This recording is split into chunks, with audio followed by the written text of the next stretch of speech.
Saki Olingi Otala émission Yakambangu Info plus aïe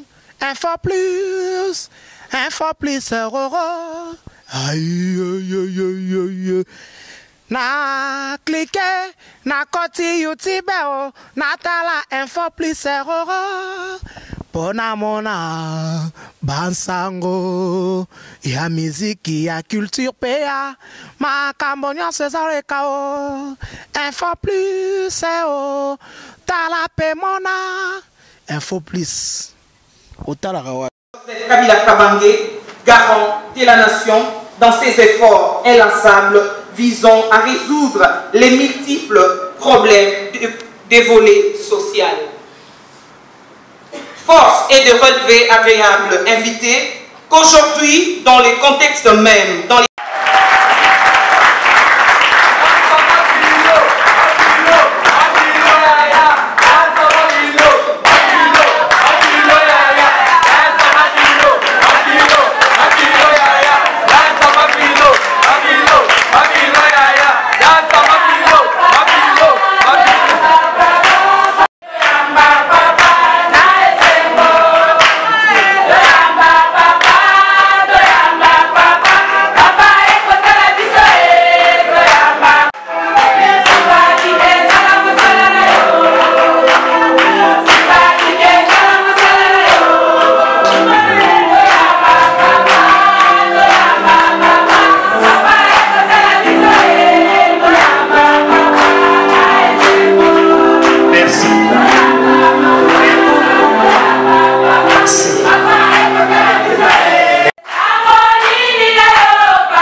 Madame Philo Toulola, coordonnatrice des ONG FEFO et AFICI.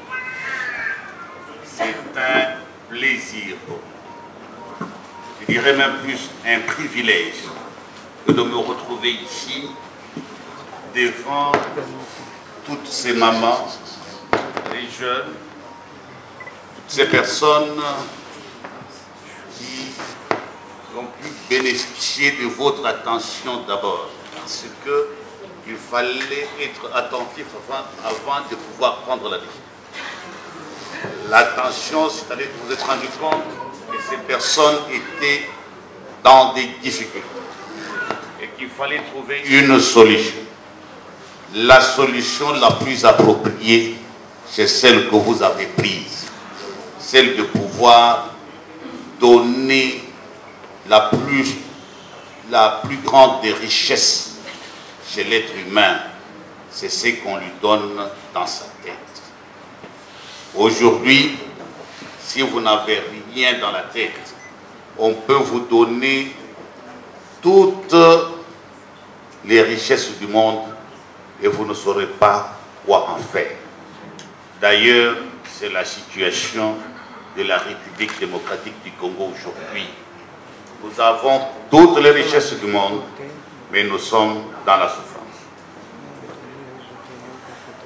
Notre philosophie politique, notre priorité des priorités, notre conviction fondamentale, c'est celle de se dire que nous devons par tous les moyens amener les Congolais, tout au moins dans sa majorité, amener notre population vers le savoir et la maîtrise du savoir.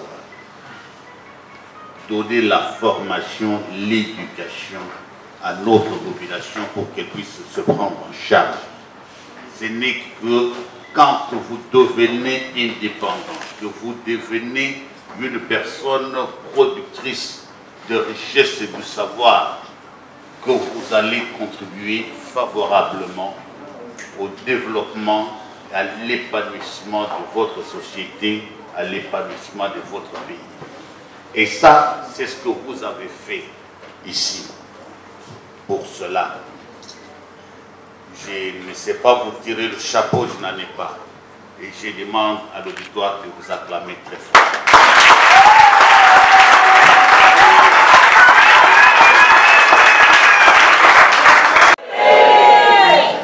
Tolobi boye, to sepeli mingi na likambo oyo, bandeko ya Sescam, ya fefo na fitu basali. Opesa maele na bato po, moto na moto, azwa ndenge nini ya kozwa eloko ebongi po vi na ye pe ekende liboso. Soki oye lelo nayebi te filo kabelanga nanu $5 kabeli lobi yakame soki sikoyo bozali 20 bozali 30 100 1000 eske akoka kokabela bino ndenge moko meme biso toza baministre soki bato baye bon amengai lelo pesa boye bon oyo biso tozali bamama minerval bon sikoyo okokabela combien de bato na bapesi yo banque centrale yango kotobola yango mpe kotikala vide na nsima okopesa mpe moto eloko te mpo bino nyonso bokota nzala mpo mboka ekende liboso ifo moto na moto asala mosala eke bato oyo ya kosala misala bazala mingi pour que soki bafuti mpako nde esali ke baoyo bakoka lisusu kosala misala te tozala na bato sokomi mibage tala moto lokola ngai boye kala mingi te pete tokotika makambo ya kosala tokosimba nzete mpo tobanda kotambola mais soki sikoyo bino bosali mosala te boza mwani biso tokokufa te voilà eza na baorphelin eza na bato eza na makama ndenge na ndenge oyo ifo kosalisa mais ifo mpona kozwa meya oyo ya kosalisa bato wana ifo sikoyo biso bato towana makasi ya kosala tozala mwa mingi soki mboka mobimba ekolo mobimba bato bamoki oyo bana misala mwaye bosalisa oyo baninga bana pasi ezali te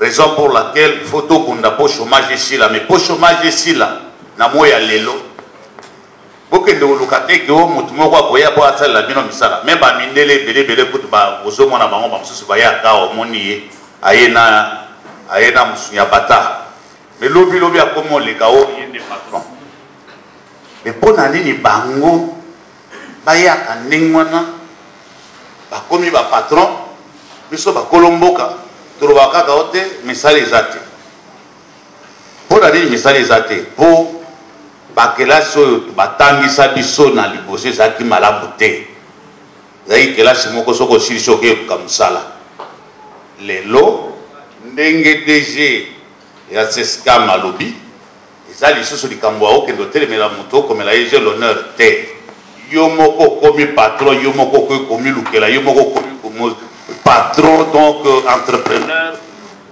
ozwi mosala osalisi bato okomi na baoyo ya yo bato ya mosala mpo kala bato mingi baza kokanisaki soki ozali koteka ozali commerçant jamais okoki kokweya donc ça va te na mosala wana ezosenga mayele mingi kozala entrepreneur kozala commerçant eza kosenga mayele mingi yango bomonaka bato ebele bazokende mais makambo yango okende liboso te ezali kaka kindoki te ayebi bon poso tokoti makambo esi kindoki ezali te awa ekoma mwa pasi toloba kaka ezali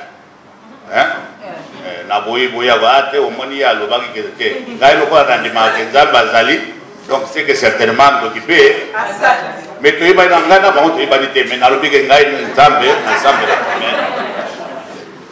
kasi awa soki tobimi kaka otelemi libanda yo ke yono kindoki ezali te boto akondima yo yango nalobi awa baye okoni bato ya batelevizio bazali awa ekosa o alobaki kindoki eza te baya kolanda nga na bandoki te de toute façon ata balandi ngai bakosala eloko te nga na sambela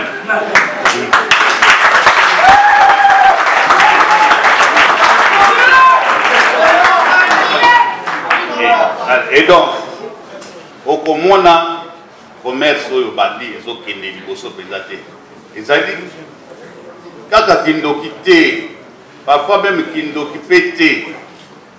Pose à la kaka que mayele ya musala wana eza makasi. Ubu mona. Moiwe nawe. Bota na bino. Azana esengo mingi. Wana mbala liboso na ye komona makambo mwana azosala. Abanda koyebisa ngai me na motema na ngai na kuveve na ngai moko na kupekisa mwana oyo makambo ya boyendenge nini me nasengaki kaka na kolo Nzambe oyo tosambelaka biso nyonso ke yo moko tambwisa ye batela ye makambo azosala ezala ya bien ezala te ya nsima tomona ke prison ezali makili etangi wana babakisili ngai pasi likolo ya pasi Nzambe oyo tobandaki yango sambela banda komwana na biso tutangaki kilasi ya biso kilasi ezalaki moke ya 4 ans pamba bango bayokotanga bakilasi na bango ya ebele tina université biso kuna tozalaki te na moke wana tomonaki ngai diplôme d'excellence, votre brevet d'excellence puisque vous êtes réellement excellent. Et c'est ça le cadeau des femmes formidables et des amis de Toulouse. Je veux bien avancer avec le micro pour faire entendre le message.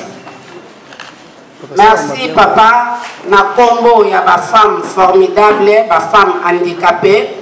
Na formation oyo ya kitoko papa Joacin apesi na biso bana na ye. Pe na combo ya mama Philomène oyo aza lelo encadré ya ba femme formidable handicapée. Papa topesi yo brevet oyo ode okalisa pe biso bana na ye. Merci. Compétez excellence Maboko. Makasi. Diplôme d'excellence. Il est excellent. Il excelle.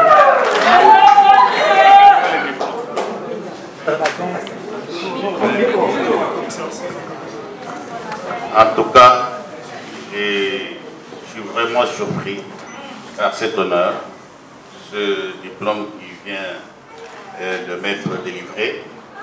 C'est une surprise pour moi. Je me suis retenu pour embrasser madame qui venait de me délivrer le diplôme, tout simplement parce qu'elle est musulmane et la tradition n'autorise pas qu'on l'embrasse. Sinon, je vous embrasse très fort.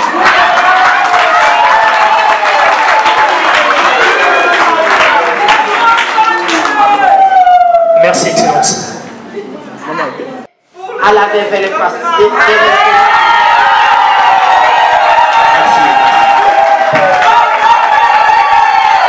Moufouma Bijou.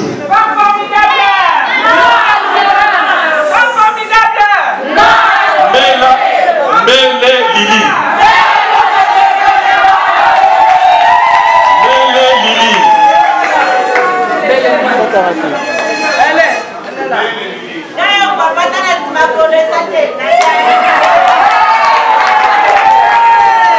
Bemba Mapungu Olga. Olga.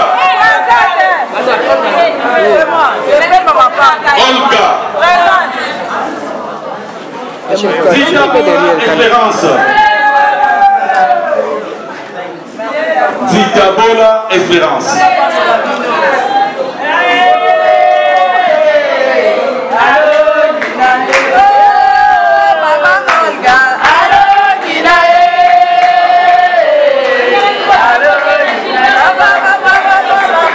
Makaya Germaine.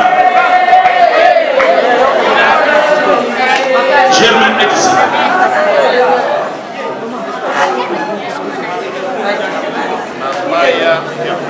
Bonzi Ibika Lauriane. Bonzi Ibika Lauriane.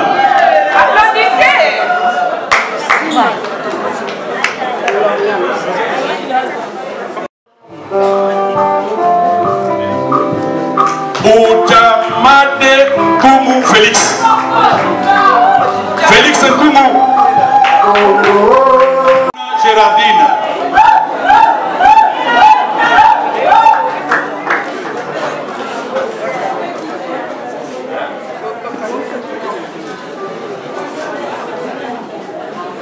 Gérardine.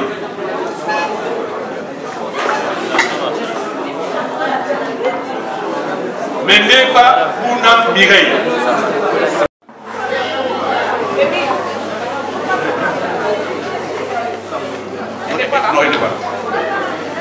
Mabrouki Yalala Mimi. Mimi. Chila Giano Sephora. Sephora. Basumba Musunda Lorraine. Azamata Lola. Mabrouki Foura Kati.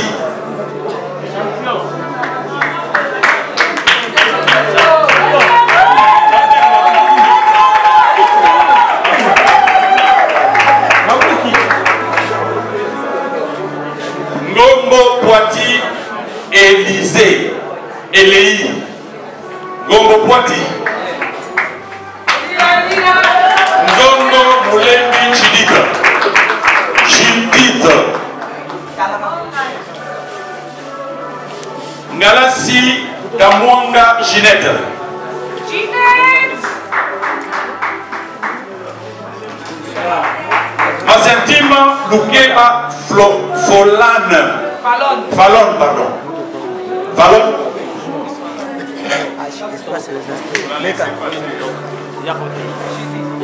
Diamounele Karine. Karine.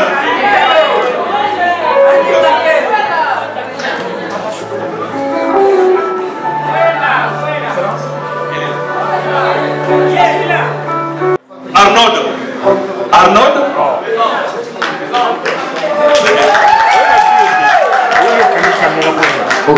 Kiili Mpela Félix.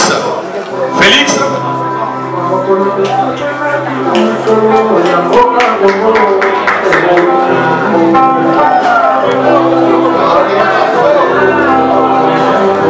Baguma Ewa Baïsi John. John.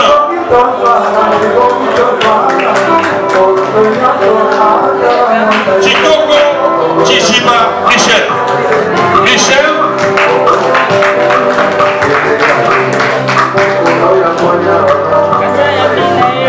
Kachala Kabeya Béni. Béni.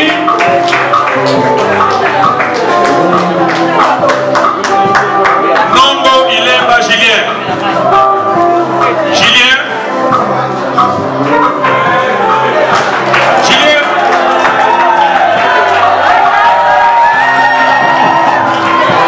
Kaliko Osebo Jojo. Jojo. Jojo. Soki olingi otala émission ya Kambangu. Info plus, info plus, info plus, roro. Aïe, aïe, aïe, aïe, aïe. Na cliquer, na koti YouTube, na tala info plus, roro. Pona mona bansango ya miziki ya culture pea makambonyo cesare kao info plus o tala pe mona info plus otala kawa. Cette grande manifestation, quelle signification vous l'attribuez en fait? Mais ce n'est pas à moi de donner la signification à la manifestation. Elle-même, elle a donné toutes les significations qu'il fallait. On se retrouve là devant des personnes handicapées physiques, des personnes qui ont vécu longtemps dans le chômage, des jeunes gens qui sont en quête de l'emploi, mais qui ne peuvent pas y accéder faute des qualifications nécessaires. Les deux ONG FEFO et AFITU se sont débrouillés pour regrouper tout ce monde, saisir une maison qui peut assurer des formations qualifiantes à toutes ces personnes. J'ai parlé de ces scams dont vous voyez le DG juste à ma gauche. Que peut-on dire de plus en face d'une telle réussite? Tout ce que nous pouvons demander, c'est que ces activités soient pérennisées, que l'on puisse former le plus de monde possible. C'est ce qui va nous permettre de sortir de nos difficultés ici. Sinon, quoi que vous puissiez sortir de votre poche pour les soulager un jour, vous n'allez pas arriver à satisfaire leurs besoins tous les jours. La meilleure des choses à faire, comme tout le monde le sait, c'est de leur apprendre à pêcher plutôt que de leur donner du poisson un jour. Le ministre Pierre Kamboudia, aussi à la manifestation, Néné, et c'est quoi, puis, qui formation, ici, Yango. L'Urbanie nous colle, et Béla, Bakino, Père Congolais, dans l'Engoyaki. Na tondi na esengo mingi po na ndenge ba ONG ya Philomène Toulola, ONG Mibale, Femmes Formidables, na les amis de Philomène Toulola, les deux ONG et sangani po na couper sa formation na ba maman handicapée physique, couper sa formation na ba maman mususu ba jeune fille pour former bilenge mibali baye bazanga ki musala on a besoin de qualification et que ça que non seulement bakoki koluka musala mais surtout bango moko bakoma batoyo bazali ko créer misala pona batu mususu bazala ba patron na bango moko et sengo mingi koleka puisque batuana batu oyo bango bauti kosalisa na formation pona bango makambo ya kotanda sur le boko kosenga isili bakomi nde batu responsable baza ko se prendre bango moko en charge bakomi véritablement indépendant et c'est comme ça que soki bokomi mwa mingi nde que côté Namboka et en plus vous allez véritablement indépendant et que vous allez paix dans moi démocratie simbi tant que ma les alités vous avez le Boka Kotanda il n'y a pas d'indépendance et il n'y a pas de démocratie vous ne pouvez plus prendre en charge ma kambo aucun libosoté ne musala oyo biso tolingi bako banango biso peto ko pesa lisusu maboko na ndenge koki pour que musala oyo et mata et kende liboso.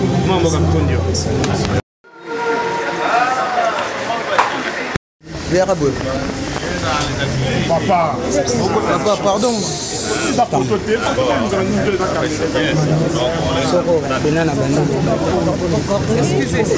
Vous allez vous mettre en contact avec lui. Je porte déjà les micros. Donnez-moi tous les micros. C'est bon. Bon. 52 451 081 90 42 90 52 451 to bandeli lisusu 081 90 52 451. Merci mingi. Ezaki bongo mwana mboka Philomène Toulola boyoki ndenge alobi na bandeko na ya ONG de femmes formidables na les amis de Philomène Toulola boyoki ndenge nini mama alobi bomonaki pe ministre ya budget ndenge azaki Pierre Kamboudia alobi pe na tina vraiment pour na ko investir surtout kaka mboka na biso bandeko na biso boza libanda vraiment boza pe na souci botala kaka te botala kaka pona makambo etali mboka mais bo investir pe surtout na makambo lokola ONG oyo vraiment le femme formidable bomoni ndenge ba maman ba handicapé ba femme auto benga vivant avec handicap ndenge ba pesi bango trophée entrepreneuriat vraiment je vous dirais bandeko na ngai c'est dit jamais vu tout le monde a rango ça les maralisouté mais maman Philomène aye vraiment l'initiative ya malamu bomoni yemoko ministre d'État ya budget akitaki na kati ya esika. Quant à moi na pesi merci beaucoup na bandeko nyonso o balandi biso donc toza Boy malamu na émission na bino la bonne action à Tozali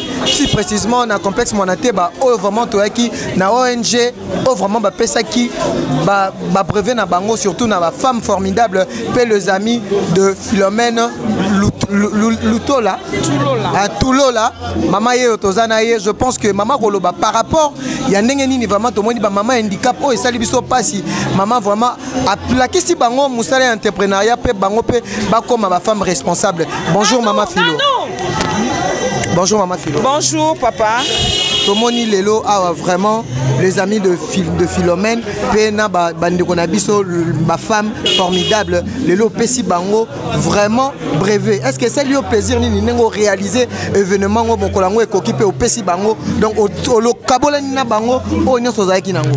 Esengo ezali makasi parce que tozali ko sunga moskonzi ya mboka na domaine ya social lelo tozali komona ke basi ezali na mboka na baguerre o tozali toleki na yango bino moko boyebi tokoki kotika la boete yango na biso pe tomona ki ke tomema pe moi eloko moko pona kosunga mokonzi ya mboka po totanga ki classe pona tina na yango toyekolaki boni tokoki ko changer société alors na muke oyo nzamba tia biso na motu to luki pe basungi na biso tomoni ke pauvreté ya solo ezali ko ya na moto oyo azali ko comprendre te loko azali po moto nyonso tu nzambe apesa ye kaka makasi pe mayele mais sengeli siko kolakisa ye penza mayele yango ekoma ya koleka po ayeba lisusu kokende na balabala te ko luka epai mosusu te mais ye moko amisalisa en tout cas yango moni to salaki de façon que ba partenaire baya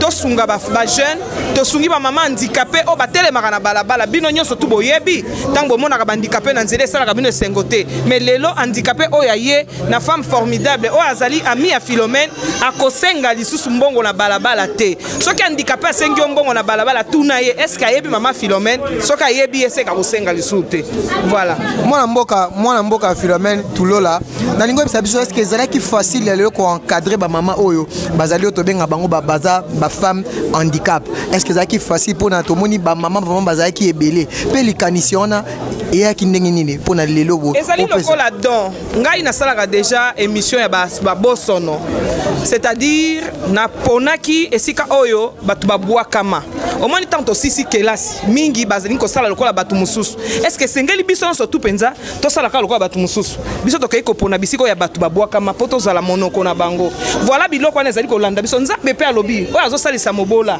ya za simana yeti yangwana tozana émission mobimba ya 30 minutes pona kolobela na tina ya bibosono bongo to vandi bo tomoni ke moyen ezali te to lobi na ba télévision esimbi te mesengeli to encadrer lisusu ba personne handicapée wana ezali facile pona ngai pona mesana na bango na yebi nde to fandaka na bango balinganga nga pe na linga bango eza nango facile esengeli ka to yeba ke tango mutu azali na situation ya handicap il faut yeba déjà ça na problème moko azana mutu na ye na oba bengi complexe d'infériorité alors yo soki olandi na nzela wana bino sotu bokomi ndenge moko mema ye ya kolakisa ye ke malgré yo zokanisa bongo mengai nazomona yo bongo te ekozala facile nzambe pe azali na biso tomoni kaka ba handicapé te tomoni pe bilenge ba mama bato ebele est-ce que esalaki na ndenge ni pono sangisa couche nyonso ya population kaka ba handicapé te mais ba jeune pe tomoni ba oh il faut kozala na leadership babota makape na yango petang mususu pe ba yekolaka mais oya ko yekola kokisa makapenza te leadership to kibokonzi batu bandima yo esengeli bakuta yo na d'abord yo moko ozali exemplaire pona batu ba ya ebele boye bandimela yo soki oyebi mutute oyeza na mayele te pe ozana nzambe te okokoka te na facilité te bazomona bango moko ba accomplissement tozali koloba tozali kosala tozali koloba tozali kosala o ezaka mabe po tangi bolaka bopesaka te tango biso tozoke na terrain toyebisaki ba tozana mbongo te mais à partir na bino tokoluka mbongo ensemble bango mo bazomona tozoluka mbongo ensemble lelo ministre d'état na budget na ye à l'état il faut yeba ke ba femme formidable bazali il faut yeba ke ba jeune oyo il faut tolukela bango ba atelier de couture de menuiserie pona ba koma suna balabala te voilà pourquoi tozoloba lelo oyo mibengi ministre ya genre ministre ya jeunesse est-ce que réellement on a cahier de charge pona batuana ere koki biso pe tosalela mboka na moke nzamba pesi biso na mayelo tosalelaka nzambe pe akosunga biso tosengi na bango bozali kosala c'est vrai mais bo bakisa lisusu likolo ya oyo bosalaka mayele mususu bosunga bato ase bokita na balabala bovanda na bandako ya climatiseur te bokita na kati ya base alors muto azaka na base atikalaka ndenge azalaki te eloko kaka nayebisi bino yango lilobano ya suka surtout na bapartenaire bandeko na biso baza na mikili ya poto bakolanda mama Philomène Tulola lilobano ezani bandeko ya poto place yango oyo ya malamu ya koinvestir bovandi na poto bozo combattre bokomi bacombattant bozo combattre dans le vide combattre ya solo ezali yaka kolongola pauvreté oyo bino bokanisi ke lelo oyo likambo mabe ya mboko evandika pa moto moko kaka ye moko nde akobongisa yo mpe oza na poto ntango mosusu olie osala makambo oyo biso tokoki kosala awa mbongo na yo ozosomba bilamba ya cher olakisi na télévision ndenge olati ba griffe mais griffe wana osombi elamba wana olati ekoki kosala ba télé de couture combien ekoki kosala ba menuiserie combien ekoki kosunga babola combien ekoki kosala ba hôpital combien voilà boya tosangana tosala musala po mboka na biso ekende liboso po biso nyonso tu nde tokobongisa mboka numéro ya telefone eza te mpona bapartenaire oyo bakoki kobenga oyo kaka toza toujours awa kaka na complexe Mwanateba tozolinga mpe tosolola na papa Joachim oyo azalaki formateur vraiment na entrepreneuriat oyo alakisaki bamama mpe bilenge bato nyonso bomoni tokolinga topesa ye mpe mwa mituna. Bonjour papa. Bonjour. Boni papa. Oui ça va, ça va. Est-ce que ezalaki facile ya koencadre mpe ya kopesa cours oyo ya entrepreneuriat oyo vraiment na Kinshasa na ne quotidien est-ce que ezalaki facile? Bon écoutez, na lopoto balobi oyo ozui okopesa ngo na bato aisement. C'est vrai que entrepreneuriat na culture congolaise eza assise te. Tokansaka entrepreneuriat fona ko banda ko tonga immeuble ko tonga kankeiri ko sala eloko munene. Mais j'ai fini par koyebisa na ba séminariste que il faut olinga ko banda muke na muke wana muke okomata mpe okomi pe mutu. Alors na yoko pesa bango quelques principes oyo ezala neti locomotive na yo. Premier loko faut olinga ko sala eloko moko. Quelque chose, il faut aimer faire quelque chose. Il faut se décider ko sala eloko moko. Ah oui, ngai naza peintre. Oui mais vi na esuki na ki peintre te. Oko iye ko la ni ko sala caro. Alors ko sala ni po o yelo sala caro. Oko luka muto ya sala caro po apprendre yo. Okomina des métiers. Est-ce que suki kaka mayelo nzamba pesi yo et suki po sala caro? Non non, mais oko sala nini kotonga ndaku. Oyeko yekola maçonnerie. C'est ce qu'on a appris pendant tout ce temps dans la formation. Ma maman est handicap. Est-ce que baza incapable ya ko raisonner? Est-ce que nzamba peso mayele te? Non, total c'est bango ke na ba capacité o bozanango na mayele onzamba pesibino bozali capable ya ko sala ata eloko moko. Pas seulement ko na courage ya ko senga, mais non, bino po na courage ya ko sala po bino po be pesa na bato. Donc, c'est vrai que c'était difficile au départ. Tozana ba méthodologie o to salelaka. Tozo ka expérience ya ma o esalemi na mboka mususu. Nde yango tozo passer na ba vidéo, bazo landango et to ko pesa par exemple palpable, nde moko na moko ako appréhender pe ako zande sengo koloba non papa nga nazui décision ya ko sala eloko songolo na ko banda ndenge nini. Toke na exemple palpant, vanda so lingo teka mai ko banda ndenge nini.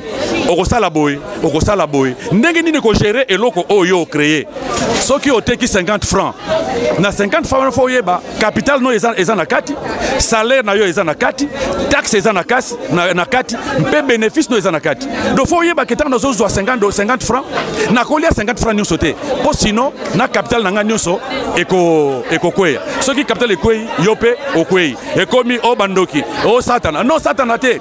Eza culture. Il faut oyekola. Ndenge nini ko créer entreprise, pe ndenge nini ya ko gérer yango. Voilà un peu d'une façon ramassée eloko total ici na ba maman, na ba jeune, po na ba moyi na bango. Message ni ozanango surtout na bandeko oyo bazofa na ndaku pour na édition ko ya pour na formation. Message ni ko pesa na bandeko ba Holanda. Écoutez, nazali ko porter na connaissance ya jeunesse nyonso congolaise. Ozala étudiant, ozala étudiante. C'est bien. Tu es ingénieur en, licencié en, Moussala Ezate. C'est vrai. Mais est-ce que tu vas rester croiser les bras comme ça? Otala Galikolo, Mpo Moussala Eya. Non, Tobengi Bango, Bayana Centre, savoir les camarades. Ezali juste en face, il y a Ifasik. nakopesa mes numéro nanga. On peut m'appeler n'importe quand. Les 081 937 83 52. 081 937 83 52. Ce qui est benginga, ndetoko yokana na formateur, na ensemble na centre comment toko organiser session. Mais bino ba cameraman, est-ce que vi na yo esuka kana ko filmaka? Comment on monter ma documentaire? Mais c'est apprendre comment monter le documentaire. Et ça fait de l'argent. Et ça s'apprend. Quand vous venez chez nous, nous allons vous apprendre comment diversifier portefeuille. Oui, Ozana Moussala. Mais les lobes aussi, si filmage boé. Bozongi na bureau, ah monsieur Moussala Isili. C'est un plaisir pour un chef Nanga, il peut avoir parmi les participants, il peut avoir brevet. D'accord. D'ailleurs, il y a un produit, il y a ces scams. Ce que j'ai dit, il y a bien. Mais les lots, misala et comme il passe. À tout moment, au société bakangi, société songolo va diminuer, va effectif, va assainissement, au salaire des amouquets. Il est temps que nous puissions comprendre que on peut faire beaucoup au Congo, que de partir à des milliers de kilomètres chercher la vie. Non, la vie se trouve au Congo. J'espère que nous répondons à la question. Okay. Merci beaucoup. Merci. Mbote Ndeko. Mbote. Est-ce que vous se présenter devant la caméra? Comme on a Félix Mbouzamabe, Koumou, Nazali, membre à Asbel FEFO, les amis de Philomène Toulola, Naza chargé d'un département socio-culturel. Tout le monde bandeko ba pesi bango ba brevet dans l'entrepreneuriat, tout le monde pose la question. Est-ce que c'est facile il y a kolanda formation et entrepreneuriat parce que tu es mingi entrepreneuriat et zaga mingi na mikila poto avant na Kinshasa moni batu fama c'est bazar na ngote mais ça pour le développement pour les jeunes aussi prendre en charge yomoko parce que le lot tout le monde na ba compagnie pour na base il faut recommandation. Mais tant au côté qui court il y a entrepreneuriat est-ce que c'est facile né le lot solution. En fait ils ont qui facilité parce qu'ils ont savoir on a connaissance sur c'est qu'ils ont la facilité. Mais na CP l'une de makasi pour la formation autosuie entrepreneuriat parce que ça m'a appris à comprendre que na banda qui ko gérer makamunanga bien. Donc on a zui mayele ya koyeba ko sale la mbongo koyeba ko investir koyeba pe ndenge nini ko kumba eloko yozo sala poyeba ko ekoka ko kende liboso quoi. Donc c'était pas facile, mais quand même nous l'avons fait. La preuve en est que l'autre sangani awa pour na ba remise ya ba brevet na biso. Émotion nazani. Émotion nangeza ke nazana esengo. Nazana esengo makasi pour na bakisi susu moko ya ba expérience professionnelle na ba formation professionnelle na kati ya CV nanga. Donc tango bakisi une qualité de plus, il faut za esengo. À moins que oza la moto lingara qualité té, lingara pe développement té. Merci beaucoup. Merci. Saki alingi atala émission ya kambangu info plus